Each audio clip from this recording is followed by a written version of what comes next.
Okay, welcome everyone. It is so nice to see so many faces, and especially on tonight, which is a very special day. Today is Chaf Beis Shevat, which is the yard site of the Rebbe's wife, the Rebbetzin Chaim Moshka. So it's an auspicious time to talk about her, to talk about what we can learn from this week's Torah portion. In fact, the day after, even like this whole week, really, you could speak about this holy soul and what we can learn from her. And I want to devote a little bit of our time. We'll talk about the Parsha, and we'll also talk about how that fits in with this special day, especially because everything in Judaism is related. So if we have the Rebbetzins yard site on this week, in this week's Parsha, which is Parshas Mishpatim, there's a relation to it, and we'll talk about that. I also want to talk a little about Chani just came back from the conference of Shluchos. There was over 4,000 women, young women, all different age women who are in tremendous leadership roles. And it's done every single year. Every year it grows tremendously. And it was done specifically for this weekend of Chaf Beis Shevat to coincide with the Rebbetzins yard site. And I was asked by somebody that it's interesting to see that the Rebbetzin was such a private individual. And we're going to go through some story. We'll talk a little bit about the Rebbetzin in her life. But they said she's such a private individual. She hated the limelight. She was always running from the limelight. And yet, isn't it a little ironic that here you have a conference of 4,000 leaders who are out there, really public individuals, public figures, lead in tremendous leadership roles. How does that fit in? And how do they get their inspiration from the Rebbetzin? So I want to talk a little, good question? I want to talk a little about that as well. So let's talk about this week's Torah portion. Starts with Parshas. It's called Parshas Mishpatim. The word Mishpatim means, that's mishpacha.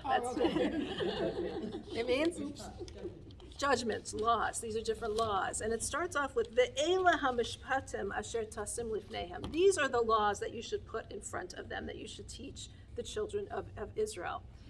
And the word va'ela and these are is connecting it. So it's connecting it, right? The vav means and it's always vav hachibur, the vav that connects. It connects to the previous parsha, which is the parsha that some of you weren't here last week, but that was the parsha where we spoke about the giving of the Torah at Mount Sinai.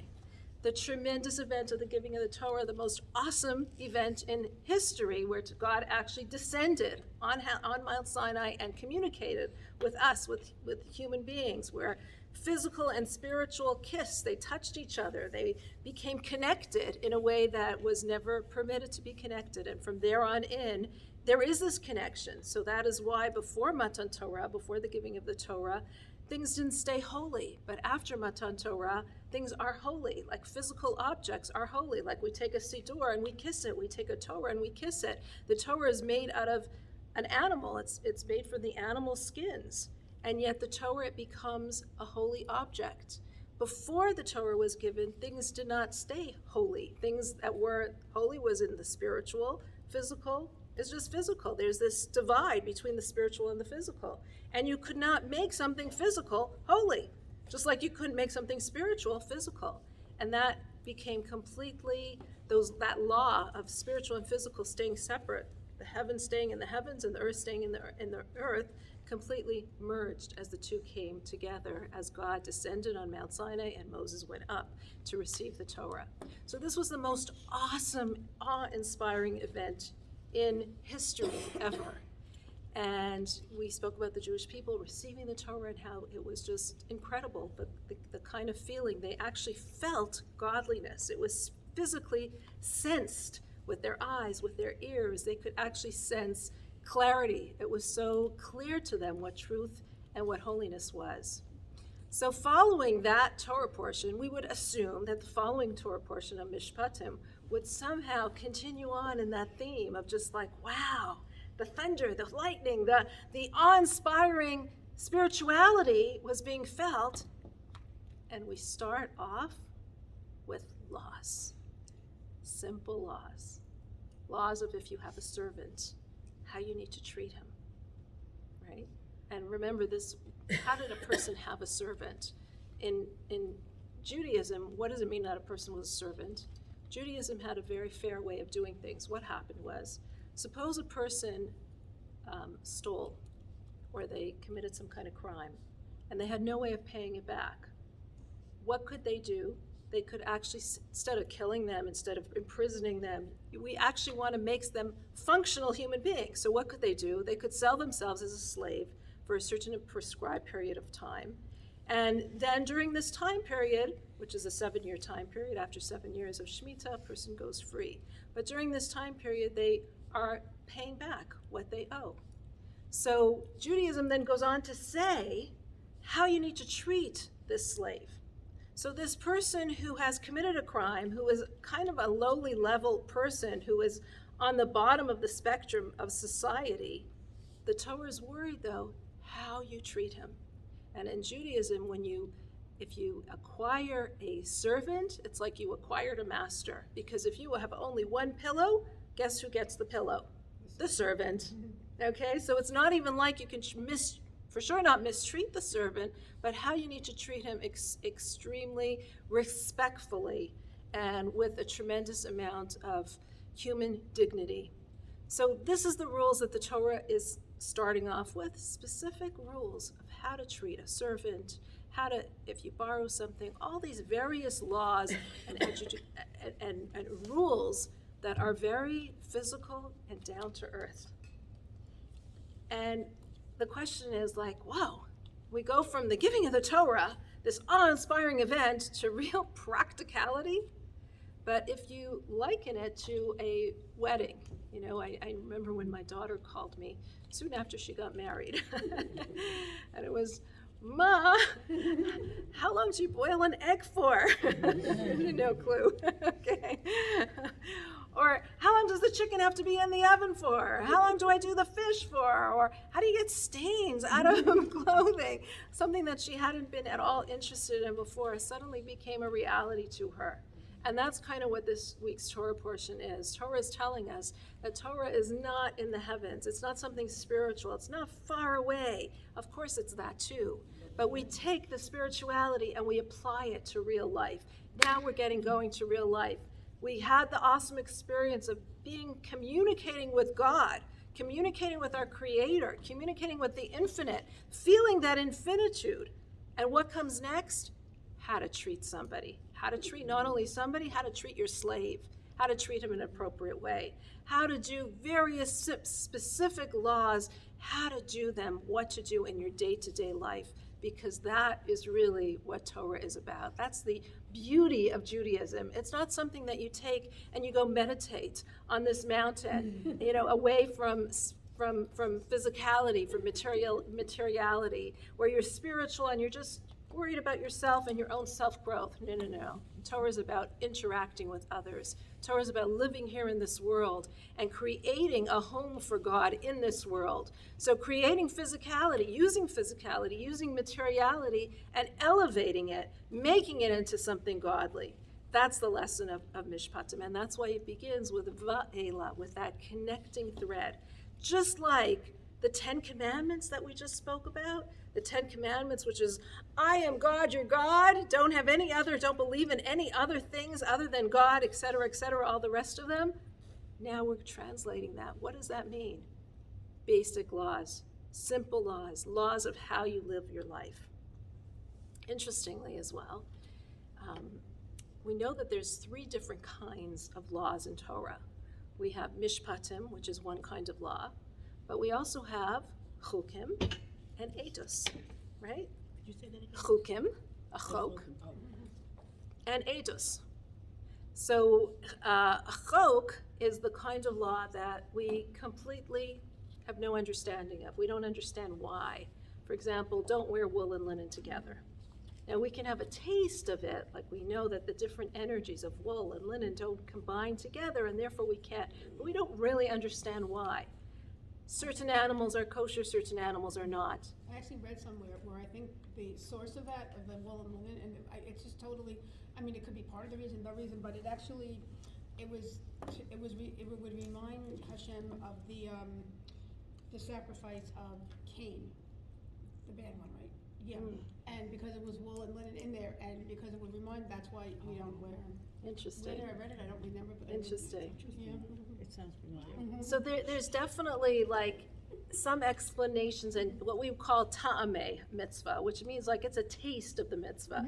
You get a taste, a little feel of why we do it, but we can't really understand it because we can't fathom the mind of God. This is talking about chukim are really the mind of God, and we cannot understand or comprehend ever because it's infinite. But we can get a taste of it. But chukim are those laws that we would never imagine to do on our own if we were given, if we were told lead a moral, dignified life. We would not think don't mix wool and linen together.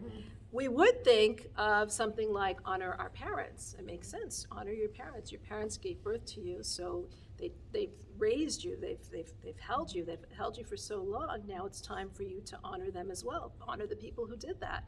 But we wouldn't think of certain laws. Even the laws of kosher. Some of the laws of kosher we don't understand. Why is some animals kosher? Why are not some animals? We can again have a taste of it and understand a little bit of why, but that's not the essence of it. So chukim are laws that we do not understand. We don't have any comprehension of. We cannot understand them. We do them simply because this is the will of God, and God is saying, this is what I want from you. Eidos are those laws that are, we can a little bit understand them. They're more like eidos means a testimony. It's a testimony for something that we do.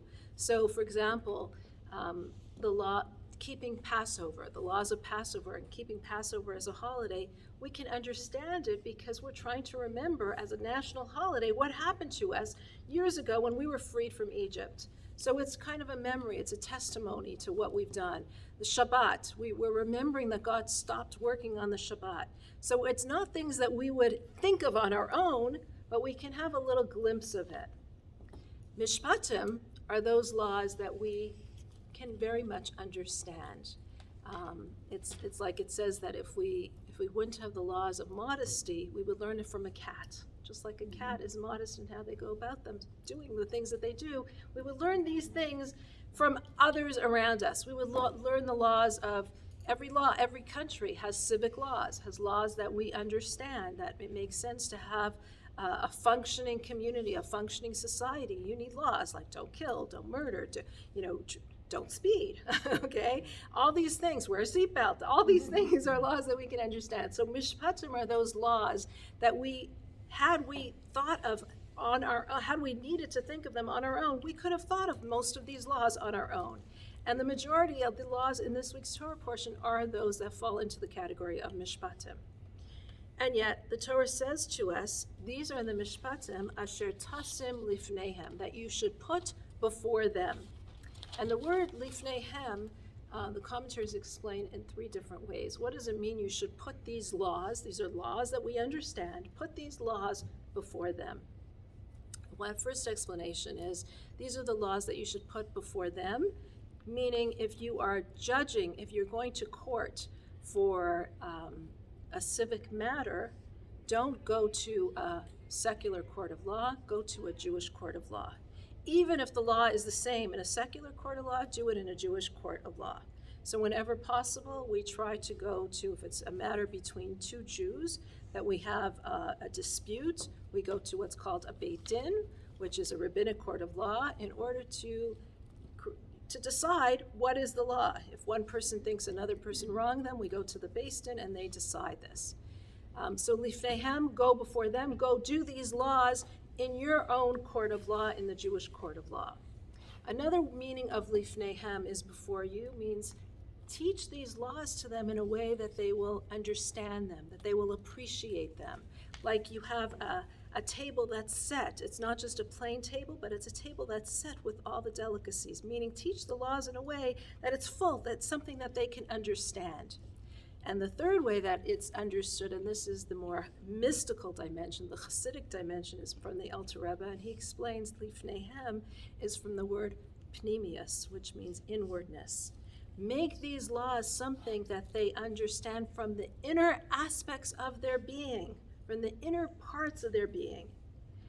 And the question is, we could say when it comes to chukim, make it something that they understand from the innermost of their being. We can say when it comes to eidos, make them understand it, make them feel it on a soul level. But why mishpatim? Mishpatim are so understandable. It's like we understand it. We understand honor your parents. We understand don't kill. We understand don't steal. We understand these laws because they make sense to us. Why then is Moshe told that he should put these laws in a way that they'll understand and appreciate it? And the answer is that there's different ways of doing a law. There's a way of doing a law because you understand it. And then there's doing a law because God told you to do the law. So it's easy when you're doing a law like a chok. You're doing a law that's completely incomprehensible, wearing wool and linen together. I'm obviously doing it because this is God's will, because I would never think of it on my own, right? I'm obviously eating matzah on Passover because this is what God wants of me, not because I would think of it on my own.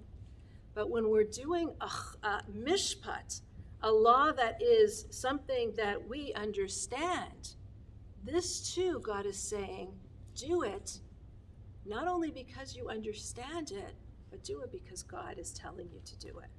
So don't steal because you're a moral person. Of course you're a moral person, and don't steal because of that. But also realize that you're not stealing because this is what God wants of you.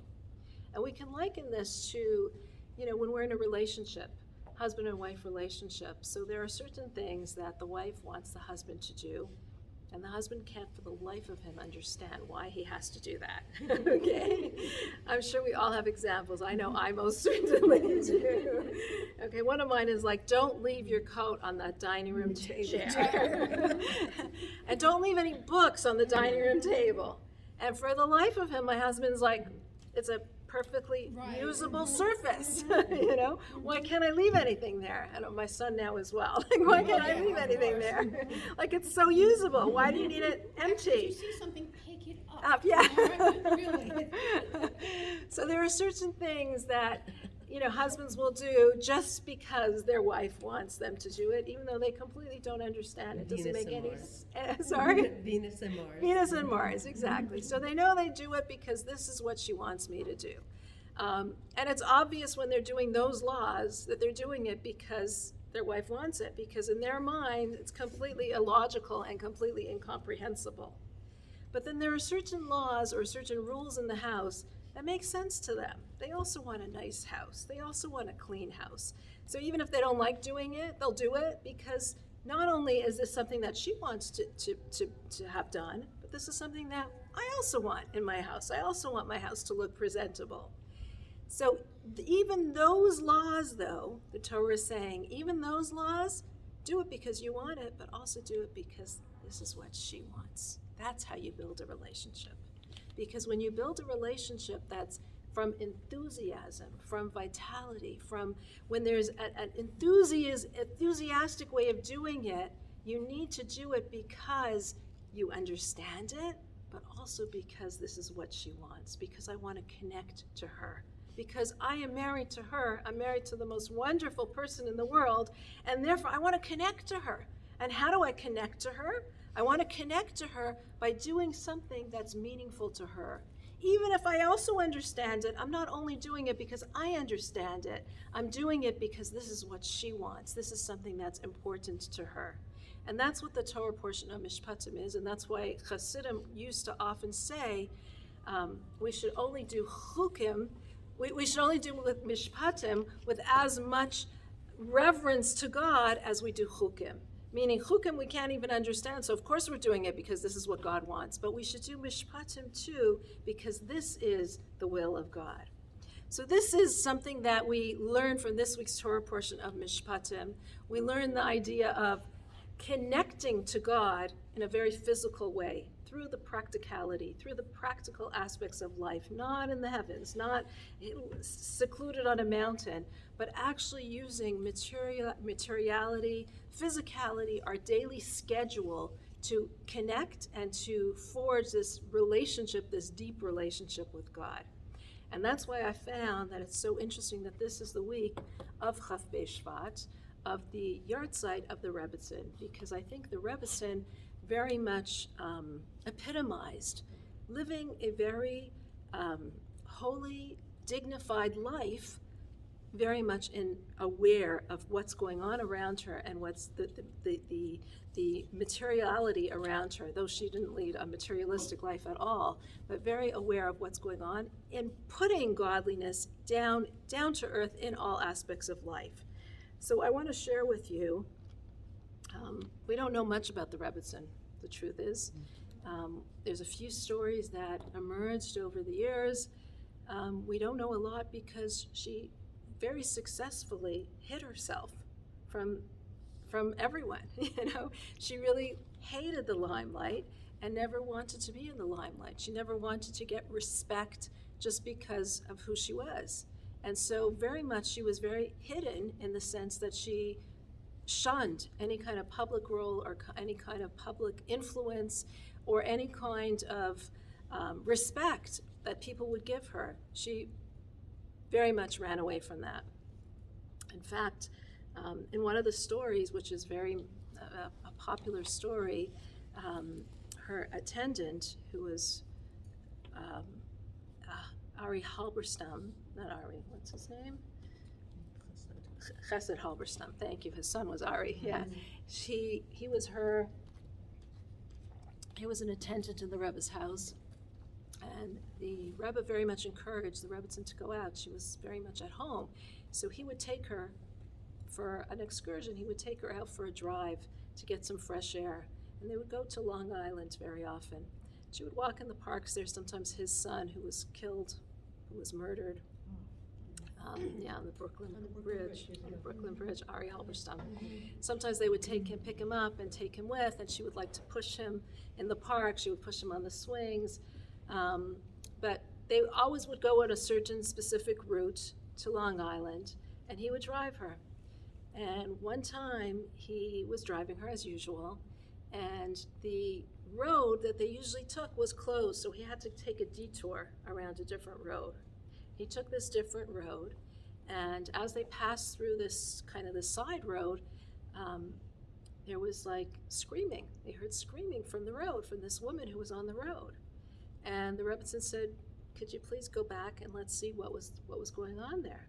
So he turned the car around and went back onto the road, and he sees that there's this woman who's standing outside of her house, crying and hysterical, and the marshal office is taking out all her furniture and all her stuff from her home, and the Rebbetzin tells Chesed Halberstam to go and see what's going on. Why is the woman wailing? Why is she crying? And what's going on? And he finds out that the woman is being evicted. She hadn't paid her rent for a few months, and she's being evicted from her home. So the Rebbetzin tells him, go find out how much is owing, and if they will take a personal check. And he didn't even realize what the Rebbetzin was about to be doing. So he went and asked, and the marshal said that yes, we'll take a personal check, but there was $6,700 that was owing from the woman and back rent that she hadn't paid. And if this amount is paid, we'll put her stuff back into her house. When the Rebbetzin heard this, she immediately wrote out a personal check, and it was given to the officer. But she said to Chesed, make sure you just give it and let's go. Let's drive away without anyone knowing what she had done. When they're back in the car driving away, when the woman hadn't even realized what was going on, her driver turned to her, Chesed turned to her, and he said, what was that all about? Why did you give such a large sum of money to a complete stranger who you don't even know who she was, what she was? And she answered something that is so significant. She says, my father taught me, that was the Frierdiker Rebbe, the previous Lubavitcher Rebbe, he taught me that when you are going somewhere in life and you see something, everything you see is hashgacha pratis, is divine providence. We usually go on a certain route. And this time, for some reason, we had to go on a different route. And it was on that detour that I noticed this woman and her situation. So I knew that if I was seeing that for a reason, there was a reason why I was seeing that. in order for me to make a difference in her life.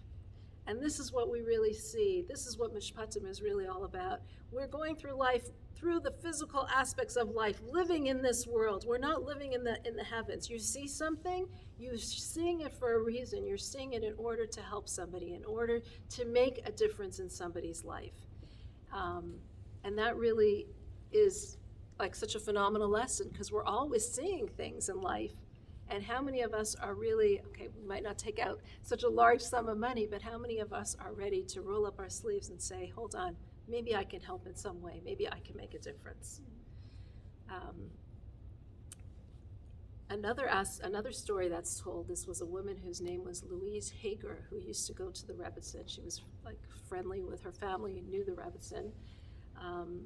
And she once went to the Rebbitzin and she was talking about her mother, who was very sick at the time. She had some form of cancer, and the family was very, very nervous about the situation. And interestingly, when she went to the Rebbitzin, the Rebbitzin had done her research on her mother's condition, and this is before internet. This is before we all have our computers and we all just Google. We're all Dr. Googles, right? So this is when you really had to do research on something. The Rebbitzin knew everything about the situation that her mother was in. She had researched it. She gave her some practical advice on what she should do. And she told her something, though, that changed this woman's life. She said, think positively. Think positively, and when you are around your mother, make sure you act positively, because by acting positively, she'll be in a completely different frame of mind. And the woman said, by the time she went back, she lived in London, in England. By the time she went back home, she was in a completely different place of mind, full of optimism and full of the ability to think positively about the situation. And her mother did actually recover. And the same woman says that when she went to the Rebbitzin, she also said to the Rebbitzin once, the Rebbe's very into Miftzayim, which is teaching Jews all about different aspects of Torah, teaching different mitzvahs that we're supposed to be doing. That's why you'll see sometimes in supermarkets, men will go over to men, are you Jewish? Would you like to put on tefillin? Or to women, do you have do you light Shabbos candles? Or, these boys and girls who do that. And this Louise said to the Rebbitzin, I would like to try to influence people more, but I'm a shy person, and it's hard for me. And the Rebbitzin, again, didn't try to tell her, go out and do it. But she said slowly, step by step, in the right time, she encouraged her in a step-by-step fashion, a little bit more, a little bit at a time. And in this way, again, encouraged her. I think now this woman said she's the head of some kind of cancer foundation, and in her sphere of influence, she's now able to influence a lot of people in a lot of good things in terms of Mitzrayim and in terms of a lot of other aspects of Judaism. Interestingly, I saw what I found also fascinating. We speak about Mishpatim as being the aftermath of Yisro's kind of like the wedding and the honeymoon where we're getting married to God, and Mishpatim is like the aftermath. How are the husband and wife going to relate to each other? How are we going to talk to each other? How are we going to treat each other? And so I found it also interesting how the Rebbe and Rebbitzin speak about what we can learn from them about how to interact with one another. The Rebbe once said to his doctor, Dr. Ira Weiss, he said, as important to me as putting on tefillin every day, and we know tefillin is a very holy mitzvah for men. They do it every day. This is connecting our heart and soul, our heart and our mind to God. He said, as important as putting on tefillin is to me, is spending time with my wife. And this is, again, a world leader who was busy with everyone's requests and everyone's questions. And what did he find most important? Spending the time with his wife. And the Rebbitzin in kind said about her husband that she said to a relative, I always wait up for him to come home. And the Rebbe would come home sometimes like wee hours of the morning or even later. She says, I always wait up for him in order to spend that time with him. So that's like a certain connection that we can definitely take from the marriage and apply, and the honeymoon, and apply to real life. Also fascinating I saw was that someone who was again an attendant in the Rebbe's house was asked, what does the Rebbe call the Rebbitzin? Like, does he call her Musya, Chaya Mushka, Mushka, what does he call her? And the man says, I don't know. He says, what do you mean you don't know? You've been there for so many years. What do you mean you don't know? He says, the Rebbe never called her from another room. He never called her and said, hey, Chaya, Mushka, can you get me a coffee? Never called, or what do you think about this? And I was thinking about like how me and my husband, sometimes he's upstairs, I'm downstairs, Oh, of course you call to each other, who actually physically gets up and goes to the other room. I mean, I know with kids nowadays we text them, right? It's easier to get them on the phone than actually. They don't answer the phone. But the Rebbe always would physically get up. He never would call her from another room and call out to her. He would physically get up and then go to her and then address her. And I thought when I read that, like, how different would be our communication with our spouse and our family, members of our family, if we actually wouldn't, hey, did you hear, what? And how many fights would we avoid? What'd you say? Would we avoid if we actually just physically got up and went there, which I found was so special. And again, we're not talking about young people, young, energetic people who actually went there to do it. One other story that That's I found. really good for a college class. Write that down. Yeah, exactly. For a college class, and how much more for a class of people who are married for many, many years.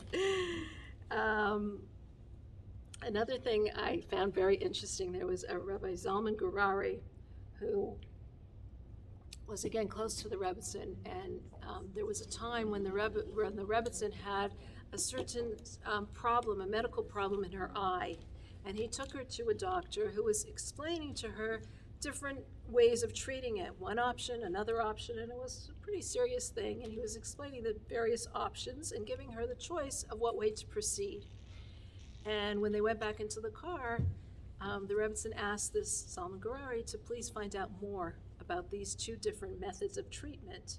And he says, what do you mean? Aren't you going to ask the Rebbe? Like, we know people ask the Rebbe all kinds of treatment, all kinds of miraculous, forms. Everyone went to the Rebbe to ask him, should we do this or should we do that? And we're saved as a result of this. And she says, no, don't say anything to the Rebbe about it. I don't want to give the Rebbe pain. I don't want to give him pain in knowing that I have this condition. Don't say anything. Of course he did, because he had no idea what to respond. He's taking into responsibility the Rebbetzins' eyes. So he wrote the Rebbe a letter, and in the letter he explained what the different ways and the different options of what the doctor said, and asked the Rebbe for advice, and told the Rebbe, though, but the Rebbetzin doesn't want you to know that I'm asking you. And the Rebbe answered him which treatment he should take, exactly which one, and said to him, but make sure you don't tell the Rebbetzin that you told me, because I don't want her to be hurt by the fact that, pained by the fact that she pained me. So look at that sensitivity.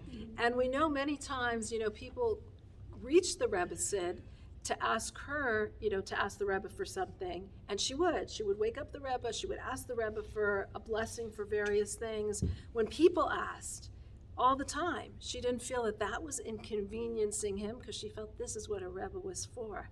But when it came to her own question, her own issue, she didn't want to add to the responsibility on his shoulders, to the burden on his shoulders. She didn't want to give him any kind of level of pain in doing that. So I thought that was really, really very special.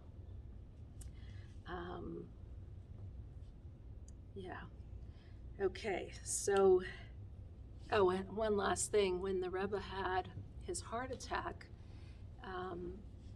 the doctors who were treating him were very, very concerned, and they said, we cannot treat him here. We need to take him to the hospital. And the Rebbe refused to go. He did not want to go to the hospital. And the truth is, the last few times that I've been in the hospital, I could see why. Hospital's a place where you get sick if you're not already. But the Rebbe did not want to go to the hospital. And the doctors left, new doctors came to treat him, and they didn't know what to do. And at one point, they were ready to sedate the Rebbe and take him by force to the hospital, because we have to save the Rebbe's life. But in order to do that, they needed the Rebbitzin's signature as his power of attorney. And she came down and she's like, what's going on? Very calmly. And they explained to her the situation, that we want to sedate the Rebbe in order to take him to the hospital.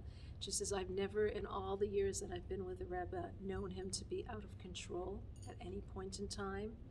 And if the Rebbe says he does not want to leave his office to go to the hospital, we're not doing it. And again, you can imagine, like, as a wife, your husband is in such danger, and you don't know what to do, and all the doctors are saying that, and yet she was probably the biggest chassid of the Rebbe in terms of believing in him and knowing that this is what he wants, this is what he knows what he's talking about. And instead they brought the hospital to the Rebbe. They brought all the machines, and he actually stayed in his own room, and he was treated there, and that was, and he recovered from that.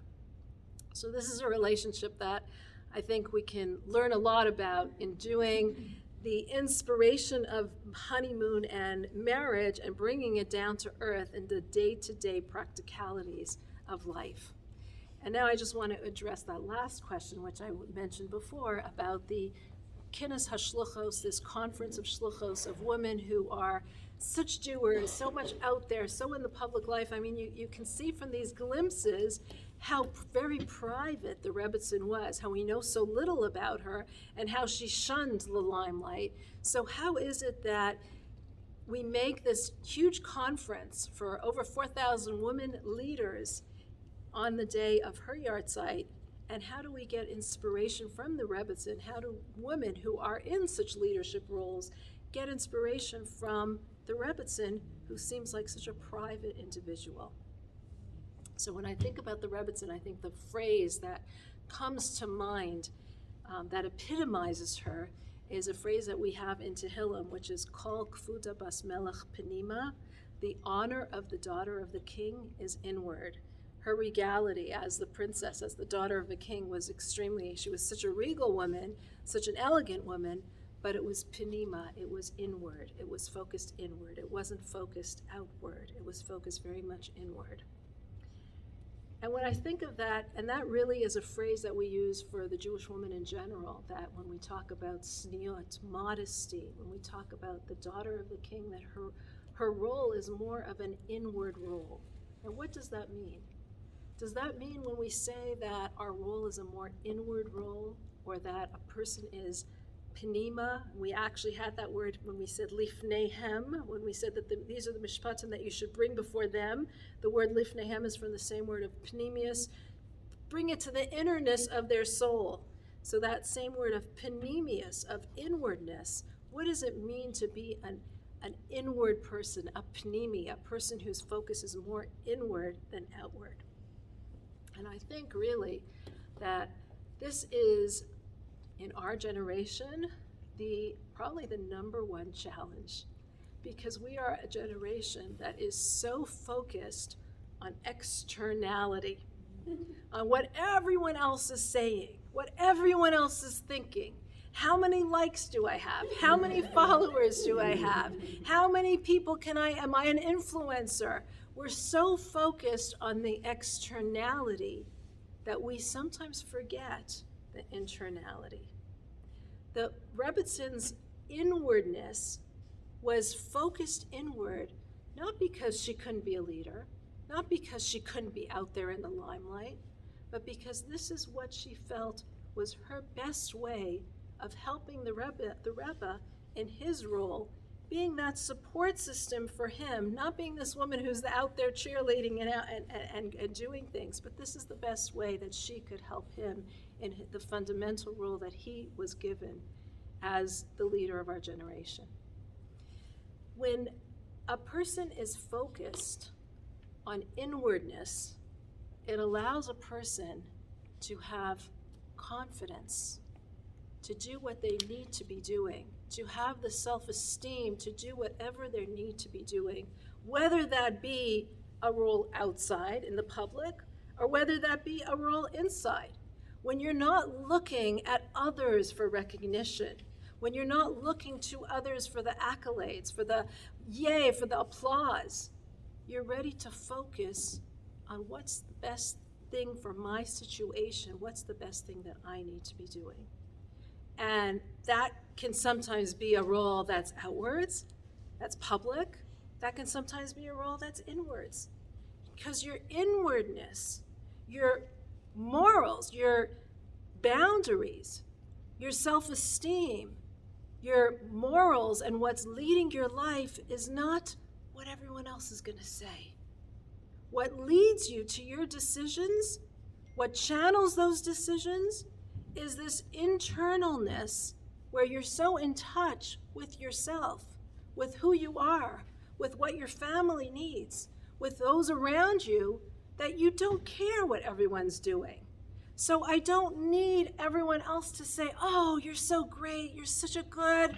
You're such a good business person, you're such a good leader, you're such a good mother. I don't need other people to say that. I have my self-worth from within. The parameters of my life are, the boundaries of my life are not delineated by what everyone else is saying. So my choices are not influenced by others. They're influenced by my inner principles and my inner morals. And that allows me to take a position of whatever is best for me and my situation and my family at this present time. Whether it be a public role, whether it be a private role, whatever it is, as long as I am not being influenced by the outside world to take on whatever role the outside world feels is important, that's not where my value lies. And we have a similar understanding when the angels came to Avraham said, they asked, where's Sarah? Where's Sarah?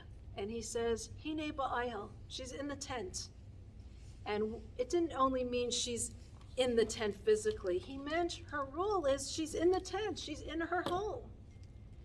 And we know that Sarah was right out there with Avram. She was converting the women just as he was converting the men. They were on this mission to spread monotheism to the world. What does it mean? Hine ba'ayel, she's this inward woman hiding in the tent.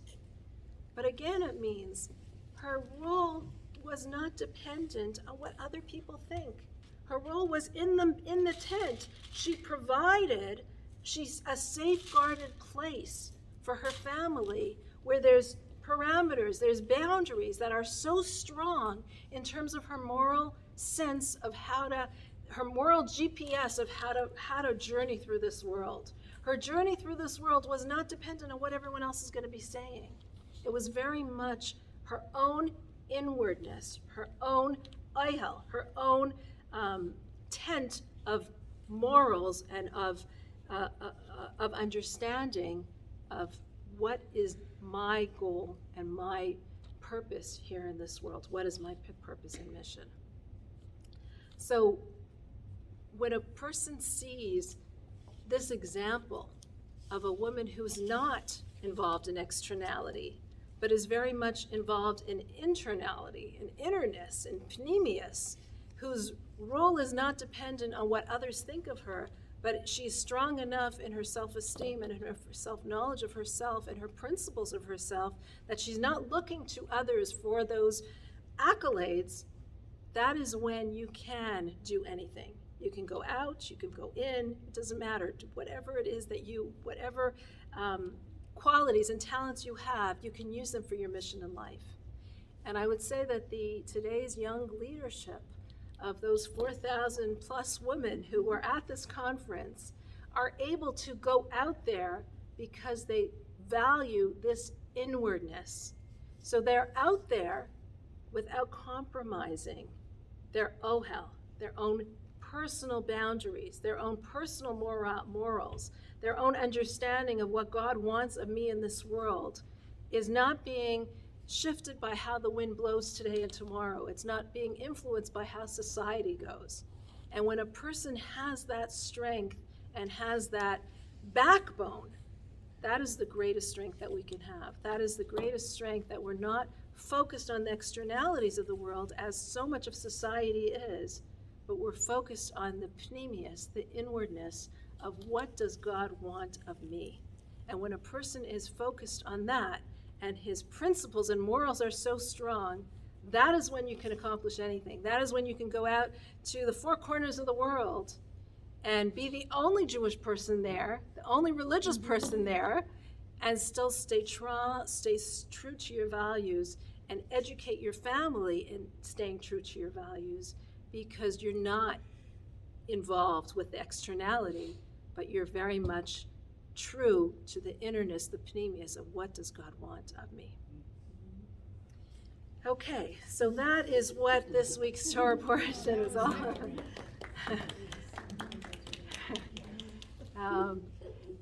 And now, so now for our discussion.